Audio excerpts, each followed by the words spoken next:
العالمین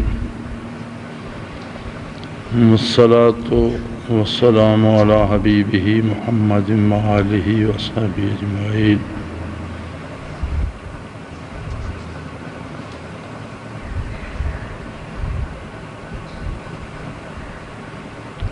اعوذ باللہ من الشیطان الرجیم. بسم اللہ الرحمن الرحیم. وَإِذَا تُتْلَىٰ عَلَيْهِمْ آيَاتُنَا بَيِّنَاتٍ قَالَ الَّذِينَ لَا يَرْجُونَ لِقَاءَنَا ائْتِ بِقُرْآنٍ غَيْرِ هَٰذَا أَوْ بَدِّلْهُ قُلْ مَا يَكُونُ لِي أَنْ أُبَدِّلَهُ مِنْ تِلْقَاءِ نَفْسِي إِنْ أَتَّبِعُ إِلَّا مَا يُوحَىٰ إِلَيَّ إِنِّي أَخَافُ إِنْ عَصَيْتُ رَبِّي عَذَابَ يَوْمٍ عَظِيمٍ. اللهم سبحانك لا علم لنا إلا ما علمتنا إنك أنت العليم الحكيم. مولاي صل وسلم دائما أبدا على حبيبك من زانت به الأسر.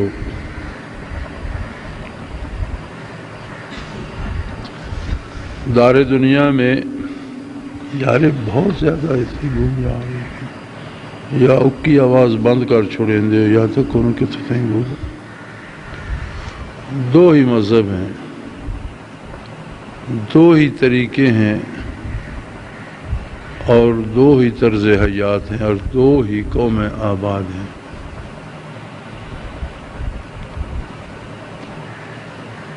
آقا نامدار صلی اللہ تعالی علیہ وآلہ آلہ وسلم کی بعثت ساری انسانیت کے لیے تھی، اور آپ کی بعثت عالی کے بعد انسانیت دو دھڑوں میں بٹ گئی. ایک وہ جنہیں نور ایمان نصیب ہوا، مسلمان اور مومن کہلائے. دوسرے وہ جنہوں نے انکار کر دیا اور کافر کہلائے. اب کفر کی کتنی قسمیں ہیں، کتنے کافرانہ عقائد نظریات ہیں ایک دوسرے سے الگ، لیکن ارشاد نبوی ہے الکفر ملۃ واحدہ کما قال رسول اللہ صلی اللہ علیہ وسلم، کہ کفر کسی قسم کا بھی ہے ایک ملت ہے. اس کے نظریات میں اختلاف ہو سکتا ہے، ان کے کردار میں اختلاف ہو سکتا ہے، لیکن بحیثیت کفر یا بحیثیت ملت یا بحیثیت قوم وہ سب ایک ہے. الکفر ملۃ واحدہ، کفر ایک ہی ملت ہے، ایک ہی قوم ہے، اور دوسری قوم دنیا میں مسلمان ہے. درمیان میں کوئی سمجھوتے کا راستہ نہیں، کوئی ایسی تیسری قوم نہیں جو عند اللہ مقبول ہو اور جس کا راستہ کوئی درمیانی ہو، ایسا ہرگز نہیں ہے. بلکہ قرآن حکیم میں جب بت پرستی کی مذمت اور بتوں کی بے بسی اور مجبوری کی باتیں نازل ہوئیں تو مشرکین مکہ نے ایک بڑا عظیم وفد تشکیل دیا اپنے سرداروں کا، اور بارگاہ نبوی میں حاضر ہوئے اور یہ چاہا کہ جی ہم میں اور آپ میں ایک درمیانی راہ نکل سکتی ہے. آپ اپنے مذہب پر عمل کرتے رہیں، ہم اپنے مذہب پر عمل کرتے رہیں، اور ایک ہی جگہ گزارا ہو سکتا ہے. اس لیے کہ حضور صلی اللہ علیہ وآلہ وسلم کی بعثت سے پہلے کوئی مکہ مکرمہ میں، یہ سارے عرب میں کوئی ایک عقیدہ نہیں تھا. مختلف عقائد و نظریات تھے، جن میں یہود اور نصارہ دو ایسی قومیں تھیں جو اہل کتاب تھیں، اور ابھی تک اپنے دین میں بے شمار تبدیلیاں کرنے کے باوجود تورات اور انجیل سے چمٹے ہوئے تھے اور اب تک چمٹے ہوئے ہیں۔ اسی طرح کوئی جنوں کی پوجا کرتا تھا، کوئی فرشتوں کو اللہ کی بیٹیاں کہہ کر پوجتا تھا، کوئی سورج پوجتا تھا، کوئی آگ کی پرستش کرتا تھا، کچھ لوگ بتوں کو پوجتے تھے، کچھ ایسے تھے جو جنوں کی پوجا کرتے تھے۔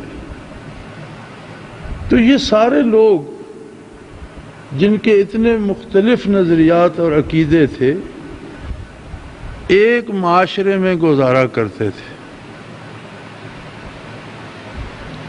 ایک طرح کا ان کا نظام تھا، ایک طرح کا قانون آئین و دستور تھا، اس میں وہ ایک دوسرے کی بات قبول کرتے تھے۔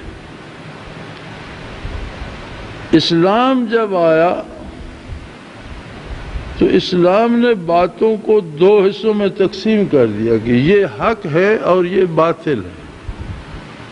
باطل کو قبول کرنے سے انکار کر دیا۔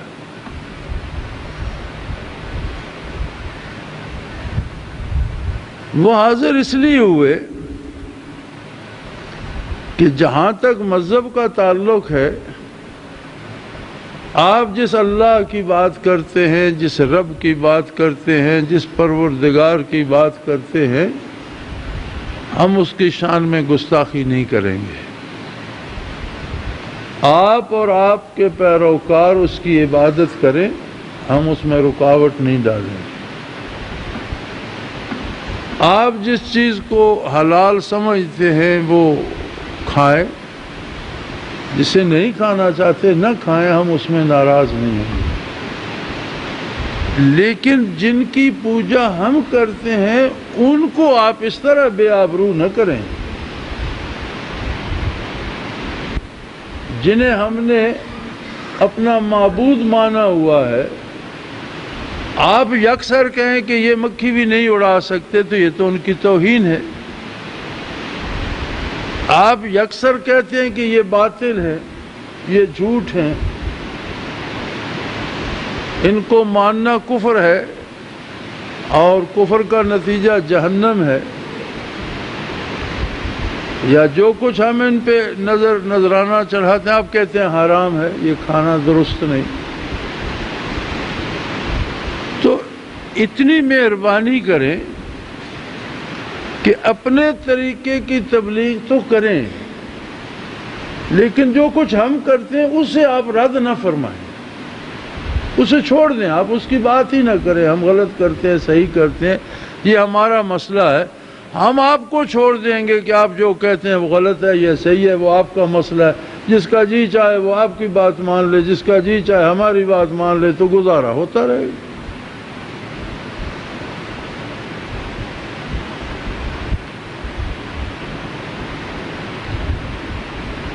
رب جلیل نے اس کا جواب ارشاد فرمایا،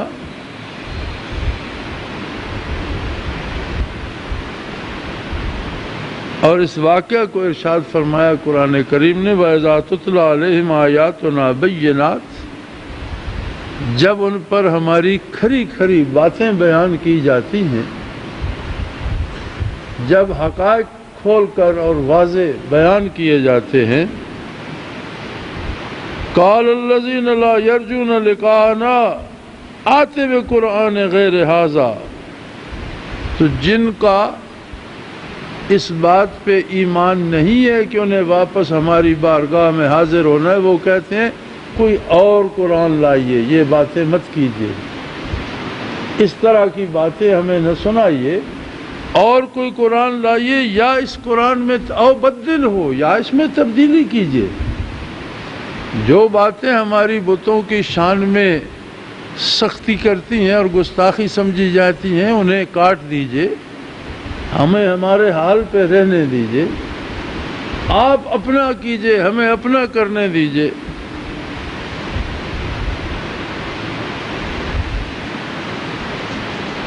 تو ارشاد باری ہوا،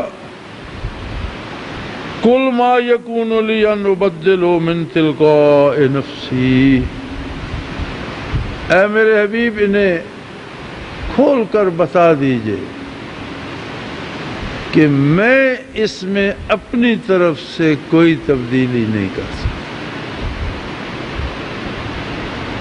تمہارا سمجھوتا رہے نہ رہے، تم برداشت کرو نہ کرو، تم آرام سے رہو یا لڑائی کرو، تم ہمیں مکہ میں رہنے دو یا شہر سے نکال دو، کچھ بھی ہو جائے، جو کچھ قرآن میں نازل ہوتا ہے وہ مجھے بیان کرنا، یہ میری ذمہ داری ہے، میں اللہ کا رسول ہوں،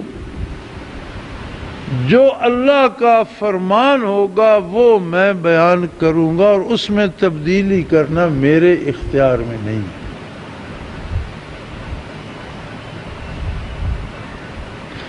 ان اتبع الا ما یوحی الی، اور یہ سن لو میں وہی کچھ کرتا ہوں جو کرنے کا مجھے اللہ بذریعہ وہی حکم دیتا ہے، وہی کہتا ہوں جو کہنے کا وہ حکم دیتا ہے، اور وہی کرتا ہوں جو کرنے کا وہ حکم دیتا ہے۔ میں تو اتباع کرتا ہوں، اطاعت کرتا ہوں، ان اتبع الا ما یوحی الی، اس بات کی اطاعت کرتا ہوں جو مجھ پر بذریعہ وہی نازل ہوتی ہے۔ اور یہ بھی یاد رکھو میں اللہ کا رسول ہوں، اور میرا فرض رسالت یہ ہے کہ میں کامل ترین اطاعت کروں۔ انی اخاف ان عصیت ربی عذاب یوم عظیم، ان سے کہہ دو کہ میں بھی اگر اپنے پروردگار کی نافرمانی کروں تو میں یوم عظیم کے عذاب سے ڈرتا ہوں۔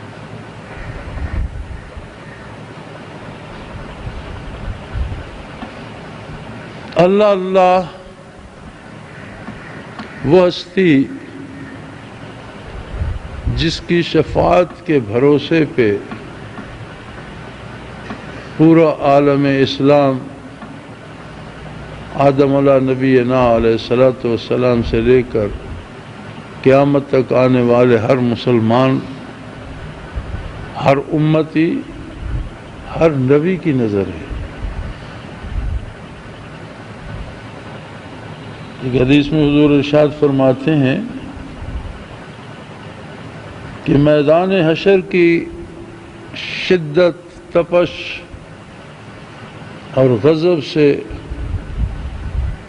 پریشان ہو کر اللہ کے بندے آدم علیہ السلام کی خدمت میں حاضر ہوں گے اور صرف یہ درخواست کریں گے کہ دعا فرمائیے، حساب کتاب شروع ہو اور ختم ہو، اور یہ یوم حشر جو ہے، یہ ہیبتناک دن جو ہے، یہ ختم ہو جائے، جنت والے جنت جائیں، دوزخ والے دوزخ جائیں۔ ہم کسی کی سفارش نہیں کرواتے کہ اسے دوزخ کی بجائے جنت بھیجا جائے یا اسے معافی دی جائے یا اس کے درجات بڑھائے جائے۔ ہم صرف یہ چاہتے ہیں کہ یہاں تو ساری دنیا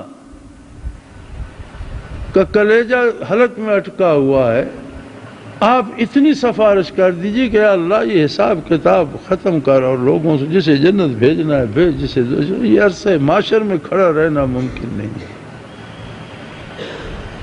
تو حضور فرماتے ہیں آدم علیہ السلام کہیں گے کہ میں یہ جرات نہیں کرتا،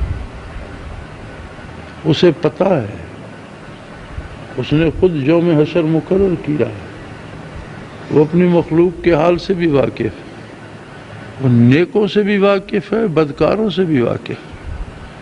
تمہارے جو تو یہ حالت ہو رہی ہے، اسے وہ تم سے اور مجھ سے زیادہ جانتا ہے، میں تو بات نہیں کر رہا۔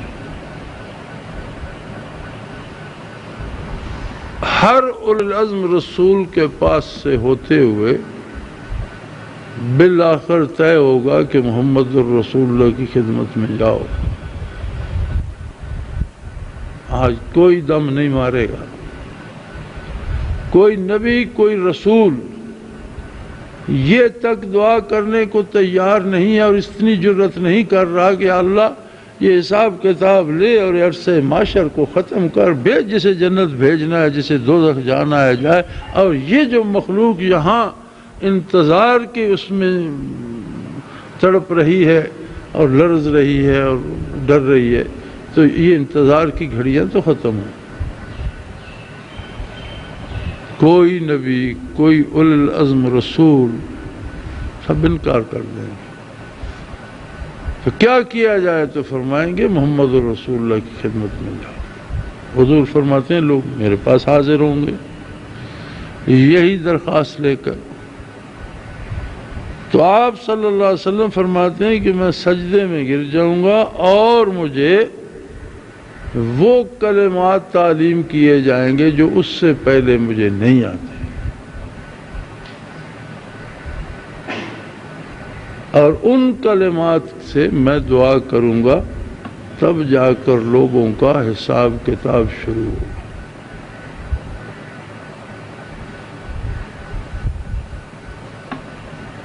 جس ہستی کی شفاعت کے متمنی انبیاء اور رسول بھی ہیں،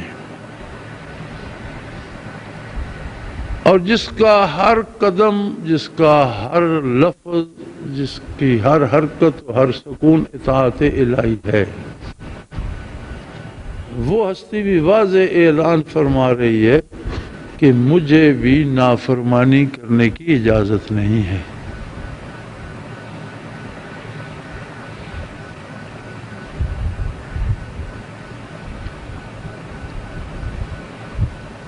میں یہ سمجھتا ہوں کہ اسلام کو سمجھنے کے لیے یہ ایک آیت کافی ہے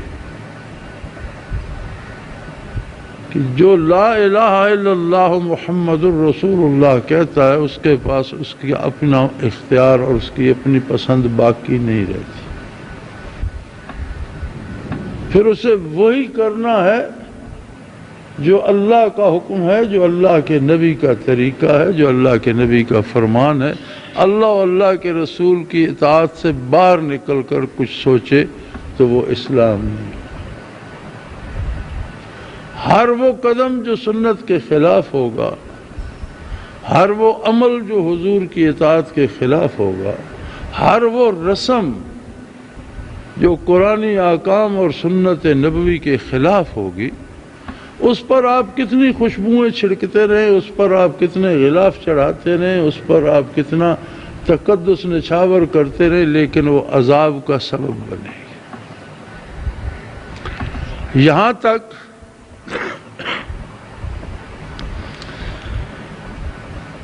کہ صحابہ کرام کا زمانہ تھا، ابھی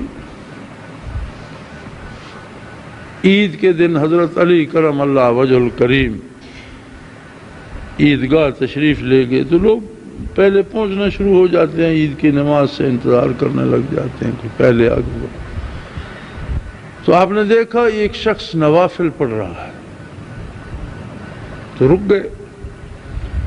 جب نماز سے فارغ ہوا تو پوچھا یہ کیا کر رہے تھے تم؟ میں اشراق کے نوافل پڑھ رہا تھا۔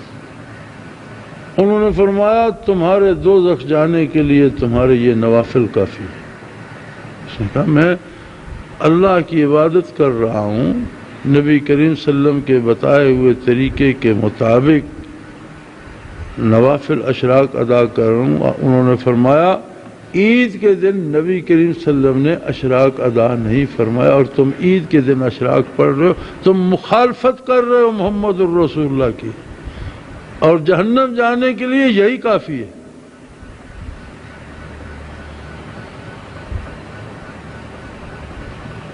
کوئی ہے ایسا دنیا میں جو کہے کہ میرے پاس تو فرصت ہوتی ہے تو فجر کی صرف 2 فرض کیوں، میں تو 4 پڑھ لوں گا۔ 2 کے 4 پڑھے گا تو 2 بھی نہیں ہوں گے، اور 4 پڑھنے کا جرم الگ ہوگا، اور شاید بلکہ یقیناً سزا یہ تجویز ہو کہ یہ مسلمان نہیں ہے، اپنی مرضی سے ایک حکم بنا رہا ہے۔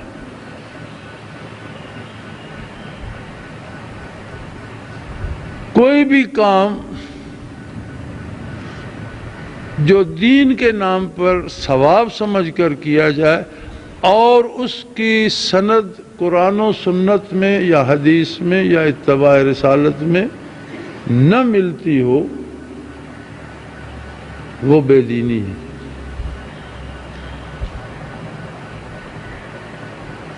اسی کو بدعت کہتے ہیں۔ بدعت کا لفظی مطلب ہوتا ہے نیا کام شروع کرنا۔ تو دین میں کوئی نیا حکم شروع کرنا، کہنا جی یہ عبادت ہے اور وہ عبادت حضور علیہ السلام نے نہ بتائی ہو، صحابہ نے نہ بتائی ہو، سلف صالحین سے ثابت نہ ہو، قرآن و سنت میں ثابت نہ ہو اور اسے عبادت کہا جائے۔ فرمایا کل بدعۃ ضلالہ، ایسا ہر کام گمراہی ہے، وکل ضلالۃ فی النار، اور ہر گمراہی جہنم میں جائے۔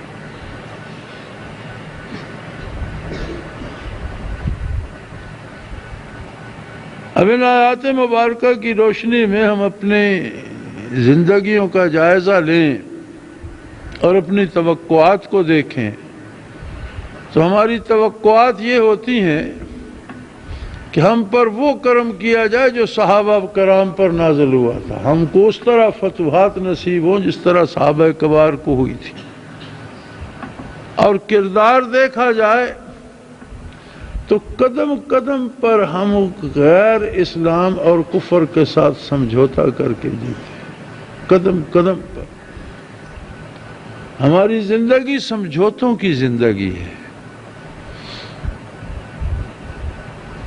اور اس کے لیے جواز تلاشتے رہتے ہیں۔ آج بھی میرے پاس ایک خط تھا، ہم پر کسی نے جادو کر دیا، پھر ہم نے وہ گھر بیچ دیا، اب دوسرا گھر لے لیا، اب اس پر بھی کسی نے جادو کر دیا ہے، ہمارا یہ نقصان ہو گیا وہ نقصان۔ میں نے اسے جواب میں لکھا ہے کہ کوئی کسی پر جادو نہیں کرتا، ہر بندہ اپنے اوپر خود جادو کر رہا ہے۔ تم نے مکان تو بدلا، تم نے کردار بدلا، تم نے عقائد درست کیے، تم نے اپنے نظریات بدلے کہ کہاں غلط ہیں انہیں صحیح کر لوں، تم نے اپنا طرز عمل بدلا کہ میں کہاں برائی کرتا ہوں وہ چھوڑ دوں اور اللہ کی اطاعت کر لوں اور توبہ کروں، اپنی اصلاح کر لوں۔ مکان بدلنے سے کیا ہوگا؟ اگر تم اپنے آپ پر خود جادو نہیں کرتے، تم اللہ کی اطاعت کرتے ہو، تمہارا عقیدہ درست ہے، تم محمد الرسول اللہ کی سنتوں کے مطابق زندگی گزارتے ہو، تو بلاؤ بڑے سے بڑے جادوگر کو، تمہارا بال بھی ٹیڑھا کر کے دکھائے۔ کون ایسا جادوگر ہے جو اللہ کے مقابلے میں اللہ آرام پہنچانا چاہتا ہے اور وہ تکلیف دے سکتا ہے؟ کون ایسا جادوگر ہے جسے اللہ خوشیاں دینا چاہتا ہے وہ جادوگر اس کی خوشی روک لیتا ہے؟ کوئی دنیا میں ایسا؟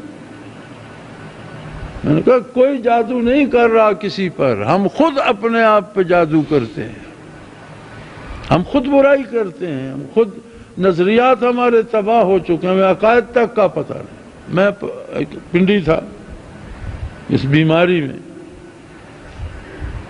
میڈیکل کالج کا پروفیسر مجھے بتا رہا تھا کہ ہمارے پاس جو بچیاں بچے میڈیکل کالج میں پڑھ رہے ہیں، چوتھے پانچویں سال میں ڈاکٹر بننے والے ہیں، ان سے پوچھا جائے کہ حضرت محمد صلی اللہ علیہ وسلم کون تھے تو وہ کہتے ہیں ہم نہیں جانتے، ہم جانتے ہی نہیں۔ ماننا تو بات کی بات ہے، ہے مسلمان ہیں، ہمارے میرے آپ کے بچے ہیں۔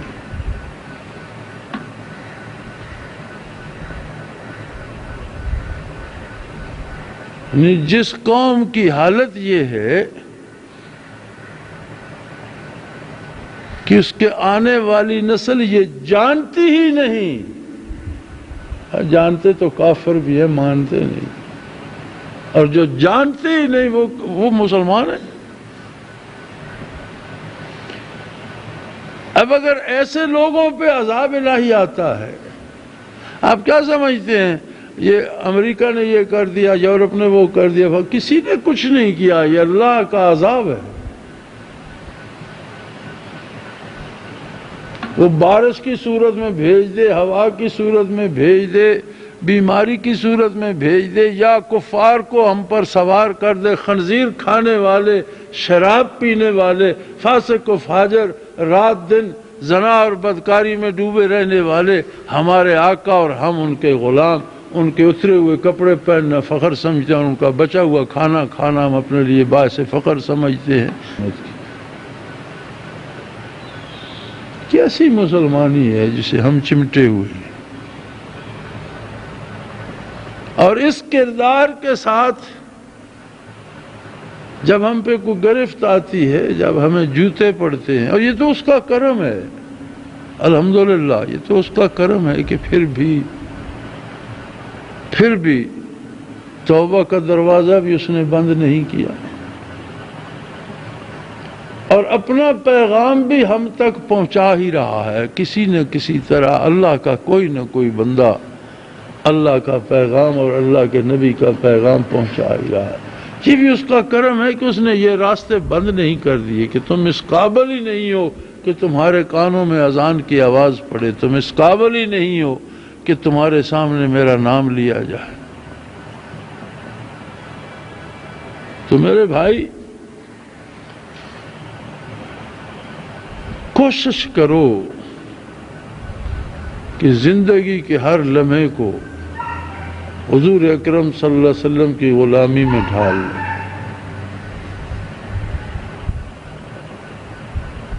انسانی کمزوریاں اپنی جگہ، بندے سے نہیں ہو سکتا یہ الگ بات ہے، لیکن اس کی نیت اور اس کا ارادہ تو ہو کہ میں کروں گا ایسا ہی جیسا مجھے حضور نے کرنے کا حکم دیا ہے۔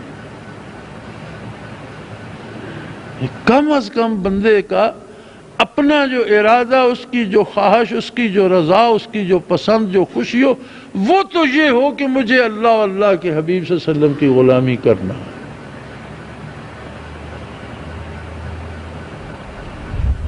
اور جہاں اپنے بچوں کی اتنی فکر ہے کہ ان کا کیا ہوگا، انہیں تعلیم دی جائے، انہیں پڑھایا جائے، انہیں اچھے لباس ہو، اچھا کھانا ہو، وہاں انہیں اچھا ایمان بھی دو کہ انہیں پال پوس کر جہنم کا ایندھن بنانے کا کیا فائدہ۔ سب سے بھلا چاہنے والا اولاد کا وہ ہے جو اس کے لیے صحیح ایمان اور اچھے کردار کی بھی کوشش کرے۔ زندگی سب سے زیادہ بے بھروسہ چیز ہے۔ کوئی بھی لمحہ کسی کے لیے بھی آخری لمحہ ثابت ہو سکتا ہے، کسی کے پاس کوئی ضمانت نہیں۔ اس لیے ہر لمحے کو توبہ سے مزین رکھو، درود شریف پڑھا کرو، اور جتنا زیادہ پڑھ سکو پڑھا کرو۔ اطاعت کی توفیق نصیب ہوتی ہے اس سے، اور گناہ معاف ہوتے ہیں۔ اصلاح کی طلب بڑھتی ہے، توفیق عمل نصیب ہوتی ہے۔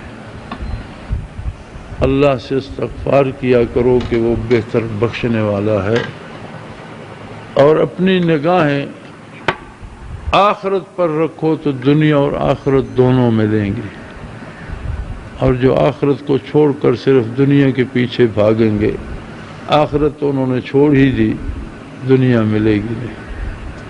بھاگتے بھاگتے ٹانگے کے گھوڑے کی طرح دم توڑ جائیں گے۔ اللہ کریم توفیق عمل عطا فرمائے، ہمارے گناہوں سے درگزر فرمائے، اور ہمیں ٹوٹی پھوٹی نیکیاں قبول فرمائے۔ وآخر دعوانا الحمدللہ رب العالمین۔